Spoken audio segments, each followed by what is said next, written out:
Turma, na atividade 10, nos diz que uma aplicação no prazo de 15 meses, ajuda simples de 9% ao ano, rendeu 4.230. E aí nos pergunta qual foi o capital aplicado. Então, eu lembrando, daquela relação que nós já estamos trabalhando com ela, eu posso afirmar que o total de juros é igual ao capital vezes a taxa de juros vezes o tempo. Então, a partir dessa generalização, eu afirmo que o total de juros é o produto entre o capital, a taxa e o tempo. E aí eu vejo todas as informações que eu já tenho. Eu tenho o informado aqui o total de juros, que é 4.230. O capital eu quero descobrir. O percentual, que é a nossa taxa, eu já tenho, que é 9%. E já reescrevendo no formato decimal, é 9 centésimos, ou 0,09. E o tempo, eu também já tenho, que é 15 meses, que são 15 meses. Substituindo na fórmula, eu ficaria com 4.230 igual ao capital vezes 0,09 ou 9 centésimos vezes 15. Porém, aqui a nossa taxa, ela se refere-se ao ano, ou seja, 9% ao ano. Já o tempo está referindo-se aos meses. Eu preciso reescrever 15 de maneira que ele faça referência ao período anual. Então, eu vou dividir 15 por 12, porque um ano tem 12 meses. Então, quando eu faço isso, 12 dividido por 15 é 1, porque 1 vezes 12 é 12, e 12 é o múltiplo de 12 mais próximo de 15, que não ultrapassa ele. 15 menos 12 é 3, e aí eu começo a trabalhar com as casas decimais após a vírgula. Eu vou ter aqui 30 décimos dividido por 12 é igual a 2, lembrando que tem a vírgula, porque 2 vezes 12 é 24.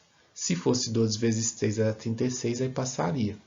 30 menos 24 é igual a 6, e aí trabalhando com centésimos eu tenho 60 dividido por 12, que é 5, porque 12 é um múltiplo de 60, e 5 vezes 12 é 60. Então, nossa divisão foi uma divisão finita, obtivemos um número decimal, 1,25, que faz referência a esse tempo de 15 meses no período anual. Então, ao invés de escrever aqui 15, eu vou colocar 1,25 e de início eu já posso multiplicar, 0,09 vezes 1,25. 9 vezes 25, 9 vezes 5 é 45. Tudo ali, no nosso sistema de numeração decimal, pessoal, tudo que passa de 10, a gente reúne e passa para a ordem seguinte, considerando uma unidade. Então, aqui, como era 45, eu peguei essas 40 unidades, passei para a próxima ordem como 4. Eu nem vou falar que é os décimos, porque nós estamos no processo de multiplicação. Independente da ordem que seja, você precisa sempre lembrar disso. 9 vezes 2 é 18, mais 4, 22. Então, quando eu tenho 22, as 20 unidades que eu tinha nessa ordem, eu vou passar para o outro lado como sendo 2 unidades. Então, 9 vezes 1 é 9, com mais 2, 11. Encontrei aqui 1.125. E aí, multiplicando todos os fatores, todos os termos para o zero, 2 vezes, nós vamos chegar nesse ponto. É importante multiplicar 0 vezes 5, 0, 0 vezes 2, 0, 0 vezes 1, 0, porque quando eu vou definir o local da minha vírgula, eu preciso lembrar que o primeiro fator tem 2 casas decimais à direita da vírgula e o outro fator também tem 2. Então, se eu somar essas 2 casas decimais mais essas outras 2, eu posso determinar que no meu resultado, a vírgula ela vai estar 4 casas decimais à esquerda. Então, o meu resultado dessa operação é 0,1125. Se nós formos ler aqui da maneira formal, seria 1.125 décimos de milésimos. Esse número ele representa essa classe, essa ordem, beleza? Então, aqui já substituindo, eu vou ter 4.230 igual ao capital vezes esse fator, 0,1125.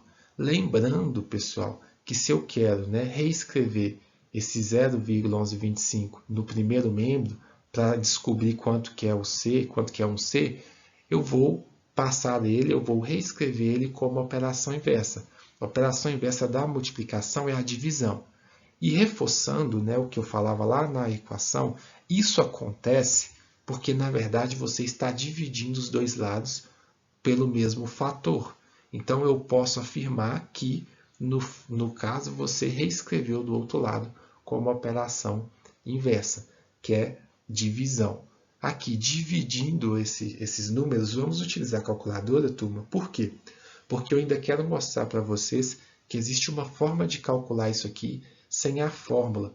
Então, utilizando a calculadora, eu encontro que 4.230 dividido por zero, né? Aliás, por 1.125 décimos de milésimos é igual a 37.600.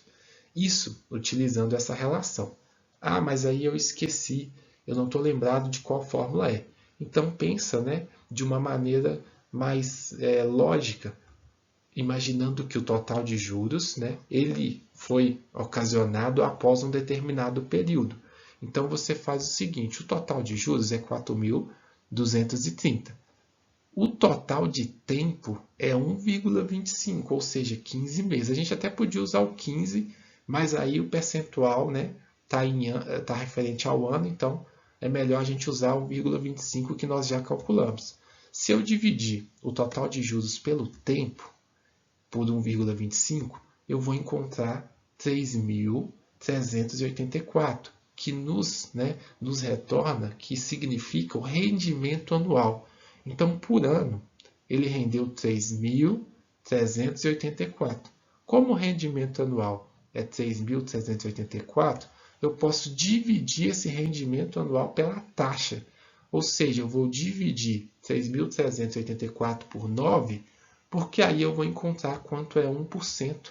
Se eu faço essa divisão, pessoal, e eu estou usando o calculador aqui, tá? Por isso que eu não estou mostrando os cálculos. Se eu faço essa divisão por 9, nós vamos encontrar que 1% é igual a 376. Se 1% é igual a 376, quando eu multiplicar, né, isso aqui por 100, porque o capital é 100%, eu vou encontrar 37.600. Pode parecer um pouco complicado pelos números que a gente está utilizando, mas se fossem valores, né, sem tanta imprecisão de casas decimais, nos quais você poderia calcular tranquilamente, mentalmente, é um raciocínio válido, é uma desconstrução do que nós fizemos lá no exercício 8, que foi construir essa ideia, nós fizemos o caminho contrário, beleza?